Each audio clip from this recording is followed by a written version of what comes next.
Hey everybody, welcome back to the channel. I'm Jason Bent, and in today's video, I'm going to be talking about my Hammer A3-41 jointer planer combo. The purpose of this video is to address the most common questions that I always get about this machine specifically, as well as walk you through a demonstration on how the machine works. And in the end of the video, I'm going to share my overall thoughts and opinions on the machine now that I've been using it for so long, and also sharing my thoughts on who the machine is right for, all in an effort to hopefully help you make the decision on whether or not one of these machines is for you if you're somebody that's been considering it. So this is my Hammer A3-41 joiner planer combo. So the Hammer is made by the company Felder, and the Hammer is the lower priced line of Hammer being the lowest, Felder being kind of that mid-grade, and then you have Format 4, which is like the top grade. And one thing that you'll notice about Hammer machines is that they all have very similar features, but as you get higher, there's certain things that come standard with the machine. So the easiest way to compare that would be, Toyota versus Lexus, right? So Lexus is essentially the same model as a Toyota, but it just comes with more luxurious features, I guess is the right word. Now, they have three different models. They have the A3-41, which is a 16-inch joiner and planer capacity. Then they have the A3-31, which is the 12-inch capacity. Then they have the A3-26, and that is a 10-inch capacity. So if you've been following me for a while and you watch a lot of my videos, you'll know that I actually did a video on the A3-26 when I had it before I got rid of it. I actually had the A3-26 in my shop for about 6 to 9 months as a loaner machine while I was waiting on this machine to arrive. And then once that came, we ended up selling the A3-26 and the A3-41 was delivered. And so I've been using this A3-41 for over a year now. So what is a joiner planer combo? It is both a jointer and a planer in one machine. In my previous shop, I owned a 15-inch Powermatic planer and an 8-inch Powermatic joiner. And one of the most common questions that I've gotten is, why did you switch from two separate machines to one standalone combo machine? And the biggest reason I decided to go with the combo machine is for the space-saving capabilities. Because I went from a detached shop back into a garage. And at the time when I was planning out my shop, I was trying to plan it in a way that my wife would still be able to park her car in the garage if needed, which, by the way, guys, it's never happened. So that was really the biggest reason why I wanted this, because by putting two machines into one footprint and really increasing my capacity on both jointing and planing from the machines I previously had, it just seemed to make a lot of sense. So now I'm going to go ahead and move the camera, and I'm going to go over a lot of the dimensioning related to the machine, because that's actually another very common question that I get. So let's go ahead and do that. I think that this overhead view is probably going to be the best way for me to kind of describe some of the dimensions. And what I want to do now, one of the common questions that I get is, what's the infeed and outfeed support? So what is the bed length on the jointer specifically? And so let's go ahead and move this out of the way. And there you can see the cutter head. So to where the cutter head begins, we have 34.5 inches of infeed and 34.5 inches of outfeed support. I will address the infeed and outfeed support again once I get done giving you some of these measurements. So now we're going to go ahead and slide the guard back. And the reason I'm going to do that is because I want to get you a measurement from the back side. Let's move the fence all the way back so it's at its max capacity. So this would be the absolute furthest that you would ever have the fence back. And let's move the guard. This is important because with this machine, the way that it operates and that you have this metal back here for the fence, you need to take that in consideration. And this is a very common question that I get as well. So I'll just give you a rough measurement just because it's a little bit challenging for me to get exact. But from the back of that to the front side of the guard is 39 inches. So theoretically, you would want to make sure that you have that space behind it. And depending on your shop layout, it may not be an issue. For me, it's not an issue. But let's say you wanted to put this up against a wall. Theoretically, you would need to push it out from the wall, about 14 or 15 inches to accommodate the space for this if you ever needed full capacity. So now let's take this the opposite. And let's go ahead and put this all the way forward. Maybe we're just jointing the edge of a board or something like that right here in the front. And now I have the guard sticking out. Now we're going to have something that's out in the front. And you're looking at about 20 to 21 inches or so. Now there is a really good solution for this. You can actually buy additional guards and cut them because this is just aluminum, and you could actually swap them out if needed and make a smaller one. Jay Bates is actually the one that talked to me about that because that's something that he did on his machine to where he didn't have this in the way.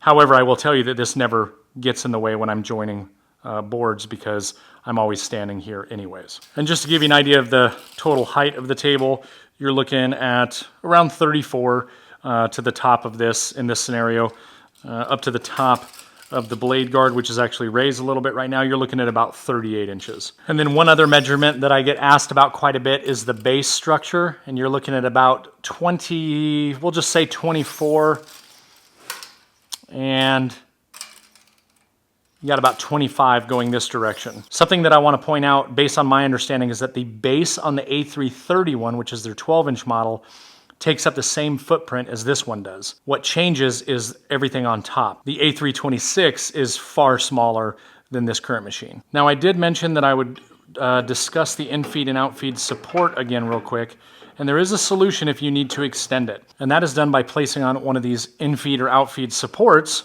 and that's going to give you an additional 16 inches of capacity. So I think before I said it was 34.5 plus the 16. You're talking about, you know, just over 50 inches of capacity, which is really helpful when you're doing anything that's, you know, an 8-foot board, even a 9-foot board.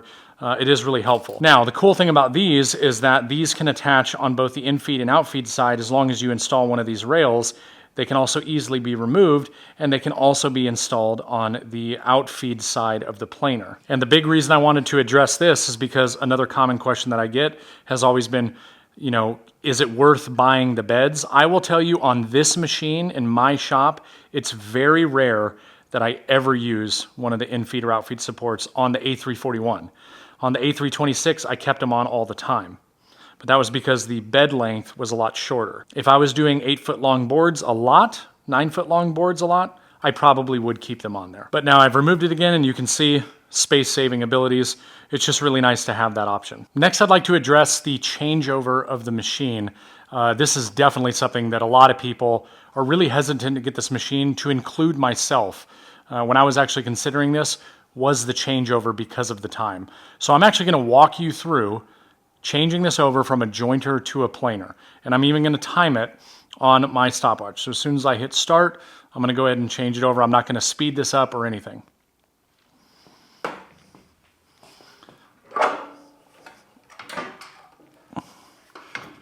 I'm not trying to rush. Just taking my time, changing this over.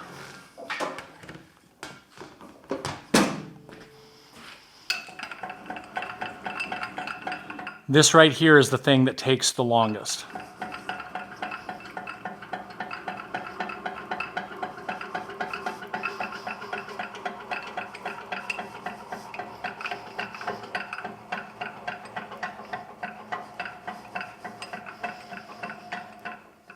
I've got it set to 1.5 inches. Rollers are disengaged. It's done. My timer is at 45 seconds. And the funny thing is there's even ways for you to speed that up if you really wanted to in terms of raising and lowering the bed. That's the only thing that takes a little bit of time. I know that Ramon Valdez, he's at Ramon Artful on Instagram. He has a really cool contraption that he made to raise and lower his. Jay Bates made a CNC cut piece of wood that he used as a drill, and he just uses the drill to raise and lower it. I've thought about doing that, but at the end of the day, it just doesn't take that long. Like it's ready to use now as a planer. So 45 seconds to me is not that big of a deal. So now if I want to go ahead and lower it back down, I disengage the rollers, undo the lock, and I lower it. And when you lower this, you don't have to lower the bed all the way down. You only have to do it a minimum of 170 millimeters, which is roughly about 6.5 to 6 3/4 inches. And you can go all the way to almost 10 inches on this if you needed to.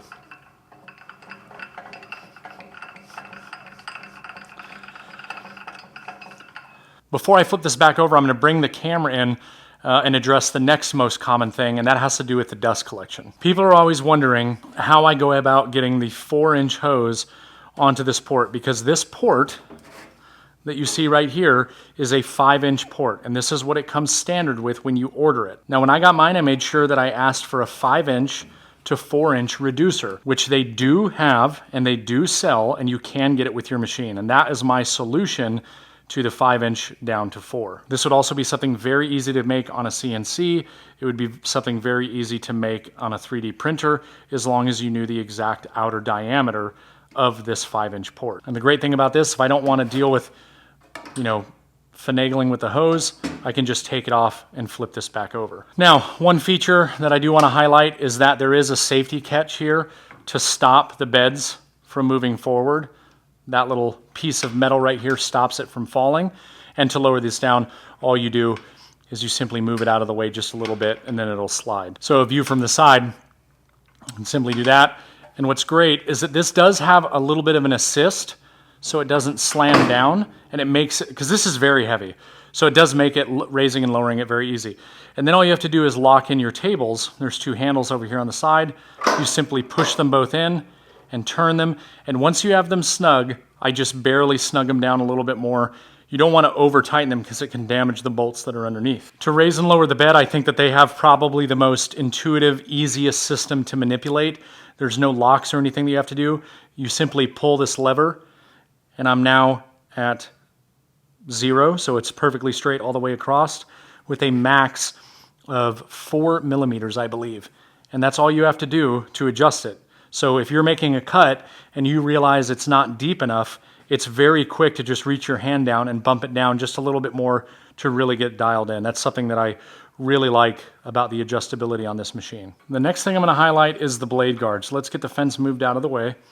So the blade guard is very easy to operate. You have this knob on top. That gives you the ability to slide this in and out. I can take this totally out if I want to, but obviously I don't want to do that because I actually like the guard. So to lock it down, you simply finger tight. This knob right here raises and lowers it depending on the thickness of your material. Very easy to use. And then this lever right here gives you the ability to actually fold this out of the way underneath the table. Now for the fence, there's 2 knobs that you have to be concerned with. One's on the back side, one is right here, and then you can simply loosen the 2 and you can slide the fence back and forth as needed. The next thing that I'll address has to do with the power. So this machine will come to you wired, but it will not have a plug on it. So you actually have to get your own plug. And I did a setup video on this where I actually walked through exactly how I did that. It's really, really easy to do. You can actually buy the plug that you need at your local home store. I think it costs like 10 or 20 bucks. You just wire it up real quick and it's good to go. So besides the plug, the other common question that I get when it comes to power is, do I need a 30 amp breaker or do I need a 20 amp breaker? And I ran into the same issue. I actually almost had an electrician come to my shop and install an additional outlet that was a 30 amp. Luckily, I contacted Felder before I had him come out. I spent that money and asked them, and they said, no, you can absolutely use a 20 amp. There's stuff built into the machine, overload protection, where it will not allow it to go over 20. I can tell you right now, I've been running the machine for over a year. I've used it a lot. I've never had any issues. I've never tripped a breaker. I do have mine on its own dedicated circuit. Nothing else is drawing off of that circuit. So if you just want to be sure, feel free to reach out to Felder. I'm just sharing my experiences with you in relation to the power. People always want to know about the mobility of the machine. And the mobility for this machine is far different from any other machine that I've had. And so this is the mobility kit. On the back side, you'll see that it has a couple of wheels, and then it comes with this handle. And to move this, it's as simple as pushing down on this, and then I can take one hand really if I wanted to, and I can move this machine forward and backward. Personally, for me, this is not super important because I don't really move it all of that much, but I have rearranged my shop a couple of times and placed this in a couple different locations, so being able to have that ability is actually really nice. So there is actually one other thing that I want to address, and that has to deal with the spring joint controversy around this machine. So the way that this machine is actually designed and the way that it comes from the factory is that the bed, the outfeed side, is slightly lower. I don't know the exact number, but it's supposed to be slightly lower than the cutter head. And what that creates is a spring joint, which has a lot of benefits, but also some people just really don't like it. I can tell you that I have never experienced an issue on my machine.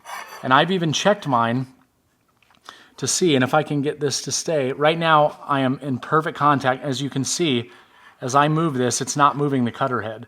So I don't know if my machine just wasn't that way, but I have never noticed a problem. But that is definitely something I've received a lot of messages about because a lot of people, I guess, don't really know that. So not knowing it going into your purchase could be an issue. Now, if it did have that, this can be adjusted, and there are videos out there that show how to do that. Felder will also send a technician to do it. Of course, that's going to be a paid expense, but I do not have that problem. So maybe I'm lucky, but it is something that I wanted to address, because it could be a concern for some people. So to close this video out, I want to talk about my likes and my dislikes. So I think I was pretty clear on my likes in the video. It's a really great machine. I love having the space-saving capabilities. This does have the silent power cutter head, which is their version of a Helix head or a helical head. I do like the noise level of the machine that you would expect from something that has that style cutter head. The next thing I really like about it is the capacity. 16 inches of planing capacity, that's good. It's still 1 inch bigger than what I had before, but I now have 16 inches of jointing capacity. And if I'm being honest, I've never used 16 inches of jointing capacity. I don't really see myself doing that, but if I need it, it's there. There's another argument, it's like, well, is 16 inches of planer capacity enough? At the end of the day, yes, because if I'm joining something, that's probably gonna go through the planer. If it doesn't exceed 16 inches, I should have no problem planing it.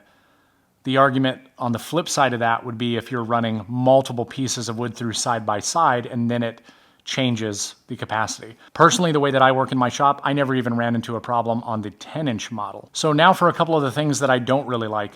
I said before it wasn't a big deal, the changeover, and even though I'm not using it all that much, the changeover, sometimes is kind of annoying. But it's annoying only when I don't plan and prepare, and a perfect example of that is I mill up exactly what I need, and then I make a mistake, and I have to mill up more boards. So the solution that I've done for that is I just make sure that I mill up extra lumber, which I should be doing in the first place, and then I don't necessarily have that problem. And it's not necessarily changing the machine over that's the issue, it's that when you have to go through the whole process again for, say, one board. And if I had to pick something else, I would probably say that it's the fence. It's not that the fence is a bad design. It is very easy to manipulate. It's just that it can be a little bit finicky. And I know that if I took a little bit of extra time to really get it dialed in, then I wouldn't be having that problem. But I just haven't taken the time to do that. But because of its design, I just think that it's a little bit more finicky than a traditional one that's probably going to be built out of cast iron or something, because this is an aluminum fence. With that being said, I'm not saying that I don't get good results, but I will say that I have a specific area that I mark on the rail that holds the fence in place, because I know that right there it is absolutely perfectly 90. With the fence all the way back like it is now, at its present state, it is not perfect 90. However, to me, that doesn't matter because I'm never jointing the edge of a board all the way back. I'm always gonna move the fence closer so less of the head is exposed. So that's been my workaround around it, and I know when I have it closer that it is perfectly 90 because I got it dialed in and set up. When it's all the way back, I'm jointing the face of a board. I'm not even touching the fence or using the fence as a reference. So those are the things that I like and the things that I dislike. What I will tell you about the hammer machine, for one, it's the only joiner planer combo that I personally have experience with. This is a very, very, very nice machine and a very well-built machine, which is to be expected because of the price tag, which I'll talk about again here in just a moment. Taking hammer out of it, right? Like this is not a video for me to recommend you going and buying this exact machine. Who do I think a jointer planer combo is good for? If you're somebody that is looking to have space savings while not sacrificing capacity, a joiner planer combo is a great option. If you're somebody that's running, hundreds of board feet a week through a jointer and planer, it might not be for you if you're a production shop and you know that you're constantly using the machine, having to change it over back and forth all the time. Maybe that would get a little bit annoying. For me, it's not a problem. I do not mind it, but I'm not running 100 plus board feet a week or even a month for that matter, even 3 months. I showed you in the video 45 seconds, me taking my time and talking to the camera. It's really not that long of a process, but it could be something that gets a little bit old. I mentioned the price, and I wanted to come back to that because I think a lot of people don't take into consideration certain aspects. If you were to buy this machine with all of the added accessories and everything that I have with it, I want to say it's somewhere around the $8,000 range. I'm just thinking back to the invoice that I received. I don't know if it's changed since then, but that would be the price. But something I want you to consider, this has 16 inches of joining capacity, 16 inches of planing capacity. If you were to do a quick Google search right now and search for a 12-inch jointer, you're going to be at this price point or higher if you want a company in terms of reputation and quality that's comparable to it. But let's take all that out of the equation. Let's just say that a 12-inch jointer costs $6,000, right? From whatever brand. And then you want to get a 15-inch, planer, 16-inch planer, maybe a 20-inch planer. You're going to add another $3,000, $4,000, $5,000 again for the same reputation and quality of a machine. So you're already over the price of a combo and you have two machines now. Sure, you might have more planer capacity, but you're going to have less jointer capacity and you're going to have two machines. So I only bring that up because that was something I didn't even think about prior to getting this machine. And then I started doing research. And a good example of that is I found a 12-inch Powermatic jointer and it was like $9,800. So something to keep in mind when you're putting numbers together or you're shopping around for a jointer planer combo machine. So that is going to do it for this video. I hope you guys found this information helpful. If there's something that I missed or that you wish I would have covered, please leave it down in the comments section before. The whole purpose of this video is to share my thoughts after using the machine for a long time and answering the questions that I know are very common questions about this machine. If you guys want to find out more about me and what I do, head over to bentswoodworking.com. And until next time, everybody, get out in the shop, try something new, and I'll see you in the next video. Thanks.